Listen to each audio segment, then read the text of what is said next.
भाजप सत्तेत आल्यापासून महाराष्ट्राला वाळवी लागलेली आहे. संजय राऊत, शिवसेना उद्धव ठाकरे गटाचे नेते संजय राऊत यांनी भाजपवर जोरदार हल्लाबोल केला आहे.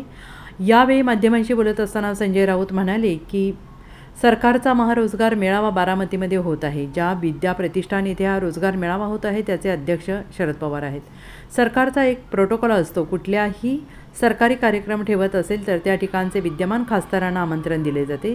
तो सरकारी कार्यक्रम आहे, CM DCM यांच्या घरातील लग्नाचा कार्यक्रम नाही. हे हास्यास्पद आहे. हे कसलं राजकारण आहे? मात्र शरद पवार यांनी त्यांना जेवण्याचं आमंत्रण दिलेलं आहे. ही महाराष्ट्राची संस्कृती नाही. सरकारमध्ये आमदार खासदार हा आपल्या पक्षाचा नाही म्हणून त्याला कार्यक्रमात बोलवायचंच नाही का?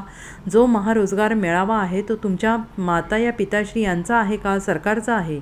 असा सवाल देखील संजय राऊत यांनी उपस्थित केला आहे. तसेच राऊत पुढे म्हणाले आहेत की सरकारचा कार्यक्रम आहे, विद्यमान खासदार आमदार त्या सरकारी योजनेचा भाग असतो. अशा प्रकारचे घाणेरडे राजकारण भाजपचे देवेंद्र फडणवीस आल्यापासून महाराष्ट्रात सुरू झालेलं आहे.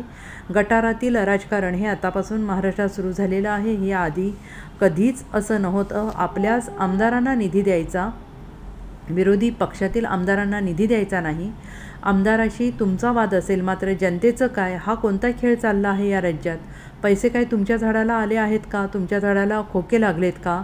वर्षा, सागर बंगला, देवगिरी, बारामती बंगल्यांवर झाडाला पैशांचे खोके लागले आहेत का? केंद्रात नरेंद्र मोदी आणि महाराष्ट्रात देवेंद्र फडणवीस हे दोन वीर महानुभाव सत्तेत आल्यापासून महाराष्ट्राला वाळवी लागलेली आहे. बिहारमध्ये लाखो येथील उपमुख्यमंत्र्यांनी तरुणांना थेट नियुक्तीपत्र दिलं आहे, असं देखील राऊत म्हणालेले आहेत. ही महाराष्ट्राची संस्कृती कधीच नव्हती. अशा प्रकारचं राजकारण या राज्यात कधीच झालं नव्हतं की ज्या भागामध्ये आपण जात आहोत सरकार, त्या राज्याचा आमदार किंवा खासदार हा आपल्या पक्षाचा नाही म्हणून त्याला त्या कार्यक्रमाला बोलवायचंच नाही. हा महारोजगार मेळावा जो आहे तो का तुमच्या मातापित्यांचा, पिताश्रींचा आहे का? सरकारचा आहे. सरकारी योजना आहे ती, भाजपची किंवा शिंदे गँगची योजना नाही आहे ना.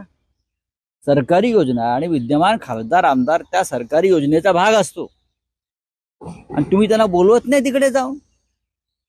हे अशा प्रकारचं घाणेरडं डर्टी पॉलिटिक्स हे या महाराष्ट्रात देवेंद्र फडणवीस किंवा भाजप आल्यापासून सुरू झालं. याआधी असं होत नव्हतं, कधीच झालं नाही या राज्यामध्ये असं. हे डर्टी पॉलिटिक्स, हे गटारातलं राजकारण हे अलीकडच्या काळात सुरू झालं. आपल्याच आमदारांना निधी द्यायचा, विरोधी पक्षाच्या आमदारांना निधी द्यायचा नाही. अहो, त्या आमदाराशी तुमचा थोडा वाद असेल राजकीय, पण जी जनता आहे ज्याने त्याला निवडून दिला आहे तो मतदारसंघ तुमचा नाही का? महाराष्ट्रात नाही आहे का?